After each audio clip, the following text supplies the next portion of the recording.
बहुत ज़्यादा चर्चा है कि शाहिनशाह अफरीदी को अब PSL 7 के अंदर कप्तान बनाया जाएगा। तो अगर हम पिछले 40 साल का पास देखें तो हमें एक ही प्रॉपर फास्ट बॉलर नजर आता है जो कि कप्तान बना, शायद वकार यूनुस, वसीम और इमरान रहीम भी हमें ऑलराउंडर की उसमें नजर आए। तो कितना ये मॉडल कामयाब हो सकता है अगर शाहिनशाह अफरीदी को कप्तान बनाया जाता है और नवाज अजहर का देखिए, पास। जो कप्तान है वो उसका जो इम्पैक्ट होता है वो होता है जब 20 ओवर्स वो फील्डिंग कर रहा होता है। ऐसे ही है ना। बाद में तो कोच भी कह सकता है तू चला जा, तू ना जा। ऐसे ही है। तो जो फील्ड के अंदर सबसे इम्पॉर्टेंट चीज़ क्या है कि बॉलिंग की सेंस होना, कि कहाँ से किस एंड से किसको लगाना चाहिए। तो जो बॉलर्स होते हैं उनमें ज़्यादा सेंस होती है, क्योंकि उसको पता होता है कि मैं बॉलर हूँ, मेरी फील्ड क्या होनी चाहिए। बैट्समैन भी अच्छे कप्तान हो सकते हैं, बट जो बॉलिंग के साथ करते हों या बॉलर्स हों, उनको ज़्यादा अवेयरनेस होती है फील्ड के अंदर कि क्या हो रहा है, किस एंड से किसको कराना है, कौन सी हवा किधर है, किस तरह से बॉल आ रही है। तो इस तरह मुझे मुझे ये हमेशा लगता है कि जो बॉलर्स बॉलिंग सेंस और जो बॉलिंग करता हो वो ज़्यादा इम्पैक्ट डाल सकता है ड्यूरिंग जब वो फील्ड कर रहे होते हैं। सर ये सिर्फ कलंदर होने की वजह से शाहीन को बनाया जा रहा है कि आपने कोई कैप्टनसी एबिलिटीज देखी हैं उसके अंदर जो फैसला अभी करने तो की। मेरा नहीं ख्याल फैसला हो गया अभी कि वो फैसला नहीं हुआ, अभी इन्हीं चीज़ों के ऊपर फैसला हो रहा है, लेकिन जो भी फैसला होगा उसकी कोई ना कोई तो सेंस होगी। और जो हमें बेहतर लगेगा इस टीम के लिए, जैसे शुएब अख्तर को हमने बनाया था तो 2 साल उसने एक दफ़ा फाइनल में पहुंच गई टीम, पिछले साल भी पहले 6 में से 5 मैच हम जीत गए। फिर वो कोविड आ गया, जो हमारा कॉम्बिनेशन था, जो प्लेयर हमने रखे तो थे नहीं। फिर जो नए इधर से पकड़ उधर से पकड़। क्या आप बिल्कुल न्यूट्रल नहीं ले रहे इस बात के ऊपर? पिछली दफा जब बताया था श्वेता अब्दुल्ला मुझे असली तो वो अवेलेबल होता है, फैंसी में वो सब लड़कों को ज़्यादा जानता है। अब जो अगर फेन को लेंगे तो वो जहाँ होता ही नहीं है, फिर वो उल्टी उल्टी तस्वीर ले रहे हैं। नहीं, उल्टा नहीं ले रहे, उसमें भी देखें अगर फॉर इंस्टेंस जिसको भी हम कप्तान बनाएंगे, हम ये चीज़ें देखेंगे कि एक तो वो कितना जानते हैं फ्रेंचाइज को, कितना माइंडसेट क्या है, किस चीज़ों के ऊपर फोकस होता है इनका। तो ऐसे प्लेयर कोई हम बनाएंगे जो जो हमें लगेगा कि ये इस फ्रेंचाइज को सूट करते हैं, इस टीम को आगे लेके जा सकते हैं। यार देखो, अभी पहले भी ये लड़ाई चलती रहती है कि हमने बच्चा दिया या आपने बच्चा दिया। तो बात ये है कि हम तो प्लेटफॉर्म देते हैं, और क्रिकेट तो आकिब भाई समझते हैं, उनकी मर्जी है, जिसको मर्जी कप्तान बनाए, जिसको मर्जी रखें, जिसको ना रखें। क्योंकि मेरे पास तो वो करेंसी नहीं है कि मैं फैसला कर सकूँ कि जी मुझे, मैं बीइंग ए क्रिकेटर तो मैं नहीं हूँ। तो वो आकिब भाई जाने, उनका काम जाने। ये आके भाई आप क्या कहेंगे? नहीं, सवाल है यही देखिए, इसकी बात हो रही है लेकिन अभी उसको डिस्क्लोज तो नहीं कर सकते।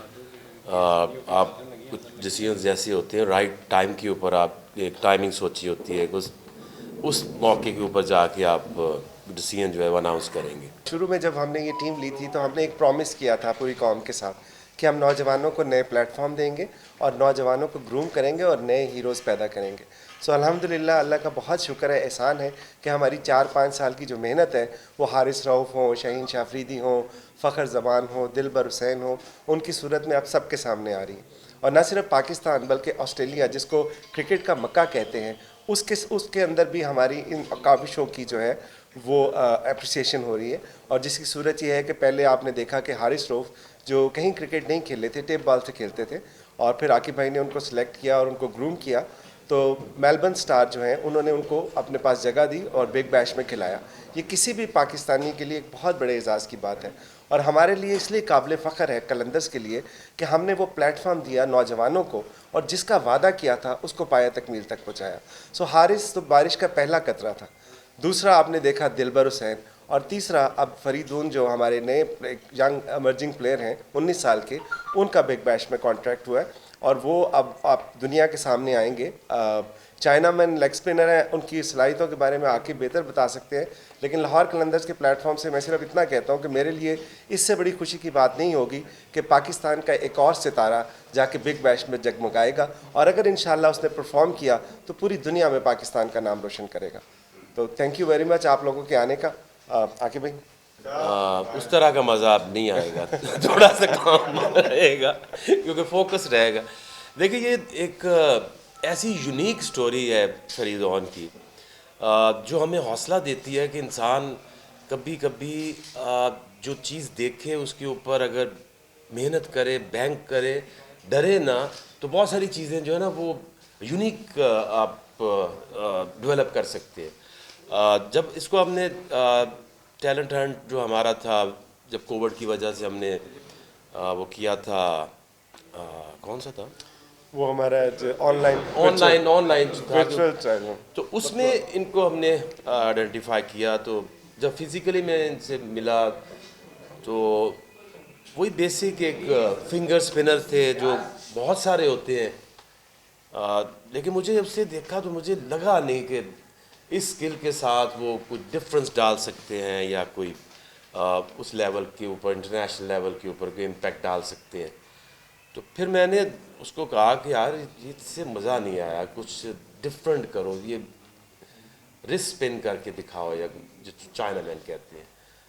तो जब उसने कराई 10-12 बॉलें मैंने उसकी देखी तो मुझे वो लगा एक चीज़ आपको ना एक स्ट्राइक करती है कि यस, क्योंकि ऐसे बॉलर जो है वो दुनिया में बहुत कम है, चंद बॉलर हैं। एक इंडिया के पास है और एक शमसी साउथ अफ्रीका के पास है, एक अफ़गानिस्तान का बॉलर है जाहिद। तो बहुत कम ऐसे बॉलर्स हैं। और अगर आप देखें तो जो वाइट बॉल क्रिकेट है उसके अगर आप बेस्ट 10 बॉलर्स देखें तो उसमें सिर्फ एक फास्ट बॉलर है, बाकी सारे के सारे रिस्ट स्पिनर्स हैं।